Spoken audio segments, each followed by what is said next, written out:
कृष्ण कृष्ण की नगरी वृंदावन में हर गली में बसी है राधा कृष्ण की प्रेम कहानी। जहाँ हर कण में बसती है उनके मधुर नाम की गूंज। वृंदावन की पवित्र धरा पर कदम रखते ही मन प्रेम से भर उठता है, जैसे राधा कृष्ण की दिव्य छवि हर कोने में मुस्कुरा रही हो। वृंदावन की अद्भुत महिमा में खो जाइए, जहाँ हर मंदिर में आरती, हर भजन की धुन आपको राधा कृष्ण के प्रेम में डुबा देती है। तो दोस्तों, चलते हैं अपने ब्लॉग की ओर। स्वागत है आपके अपने चैनल रोमांटिक रूट्स पर। इस बार की हमारी यात्रा रही अद्भुत और अनोखी, क्योंकि हमने इसे श्री कृष्ण जन्माष्टमी से ठीक एक दिन पहले शुरू किया था। सुबह के 8 बजे हम देहरादून से निकले, दिलों में कृष्ण प्रेम और उत्साह की लहर के साथ। हमारी मंजिल थी वो पावन भूमि जहां कान्हा ने जन्म लिया था। हमने हरिद्वार जंक्शन पर स्कूटी छोड़ी और 1:30 बजे हमारी ट्रेन थी बांद्रा टर्मिनस एक्सप्रेस। इस यात्रा के हर पड़ाव पर श्री कृष्ण के चरणों का एहसास हो रहा था।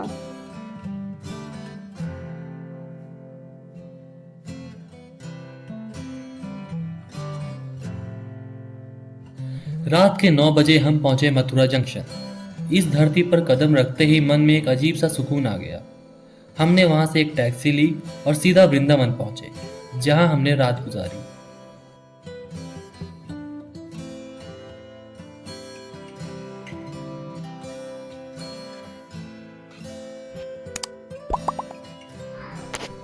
सुबह के 5 बजे जैसे ही सूरज की पहली किरणें धरती को छू रही थी, हम निकल पड़े बांके बिहारी जी के दर्शन के लिए।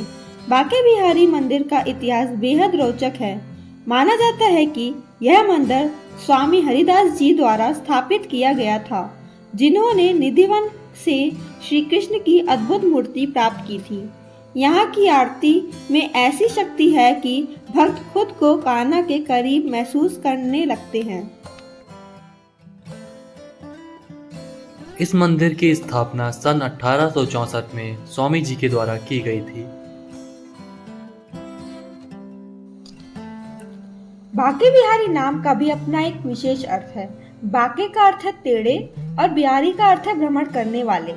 भगवान श्री कृष्ण को बांके बिहारी कहा जाता है क्योंकि उनकी मुद्रा, जिसमें वह टेढ़े मेढ़े खड़े होते हैं, अत्यंत मनमोहक है। यह नाम श्री कृष्ण की लीलाओं और उनकी निराली छवि को दर्शाता है।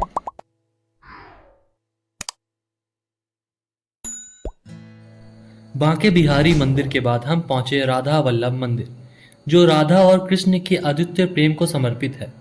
यह मंदिर श्री हित हरिवंश जी द्वारा स्थापित किया गया था, जिन्हें स्वयं राधा रानी ने दर्शन दिए थे। यहाँ की भक्ति और आराधना में राधा कृष्ण का दिव्य प्रेम प्रत्यक्ष महसूस होता है।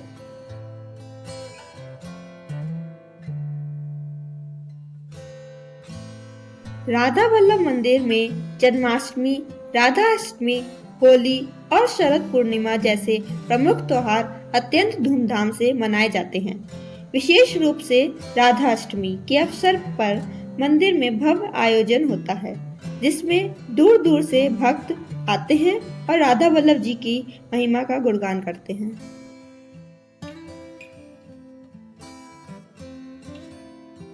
राधा वल्लभ मंदिर अपनी अद्वितीय वास्तुकला और भव्यता के लिए प्रसिद्ध है।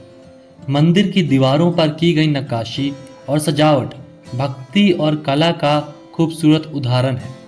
यहाँ हर दिन भक्तों की भीड़ उमड़ती है, जो श्री राधा वल्लभ जी के दर्शन के लिए आते हैं। इसके बाद हमने निधिवन के दर्शन किए। निधिवन वह पवित्र स्थल है जहाँ आज भी राधा कृष्ण की रासलीला रात में होती है। कहा जाता है कि यहाँ जो भी रात में रुकने की कोशिश करता है, वह पागल हो जाता है या फिर उसे वहाँ से हटा दिया जाता है। यहाँ की पवित्रता और दिव्यता अकल्पनीय है। निधिवन से जुड़ी सबसे प्रसिद्ध और रहस्यमयी बात यह है कि कहा जाता है कि यहाँ आज भी प्रतिदिन रात के समय भगवान श्री कृष्ण और राधा रानी के साथ गोपियां रास लीला करती हैं। इस कारण निधिवन में सूर्यास्त के बाद किसी को भी प्रवेश की अनुमति नहीं दी जाती है। निधिवन के पेड़ भी अत्यंत अनोखे हैं। यह पेड़ समान पेड़ों की तरह सीधे नहीं, बल्कि उलझे हुए हैं और टेढ़े मेढ़े होते हैं। यहाँ की मान्यता है कि यह पेड़ गोपियों के रूप में होते हैं और रात्रि के समय यह जीवित होकर भगवान के साथ रास लीला में भाग लेते हैं।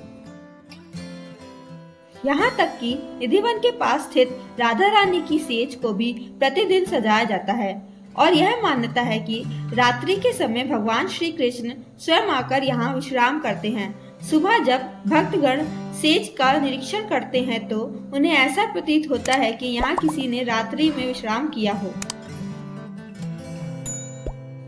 निधिवन में राधा कृष्ण की लीला का अद्भुत दृश्य देखने के बाद हमने राधा रमन मंदिर के दर्शन किए। राधा रमन जी की मूर्ति स्वयंभू मानी जाती है, यानी कि यह स्वयं धरती से प्रकट हुई थी। यह मंदिर भक्तों के लिए विशेष महत्व रखता है क्योंकि यहाँ श्री कृष्ण की बाल लीलाओं की झलक मिलती है। दोपहर के भोजन के बाद शाम होते होते हम पहुंचे प्रसिद्ध इस्कॉन मंदिर। यह मंदिर भक्ति योग और कृष्ण भक्ति का केंद्र है, जिसे भक्ति वेदांत स्वामी प्रभुपाद जी ने स्थापित किया था। जन्माष्टमी के अवसर पर इस मंदिर में श्रद्धालुओं की भीड़ उमड़ पड़ती है। यहाँ की भव्यता और कीर्तन की मधुर ध्वनि मन को शांति और भक्ति से भर देती है। इस मंदिर को श्री कृष्ण बलराम मंदिर के नाम से भी जाना जाता है। मंदिर की वास्तुकला अत्यंत भव्य और सुंदर है। मंदिर के गर्भगृह में भगवान श्री कृष्ण और उनके भाई बलराम जी की मूर्तियां स्थापित है, जो भक्तों के लिए मुख्य आकर्षण का केंद्र है। साथ ही यहाँ श्री राधा जी और श्री चैतन्य महाप्रभु की मूर्तियां भी स्थापित है।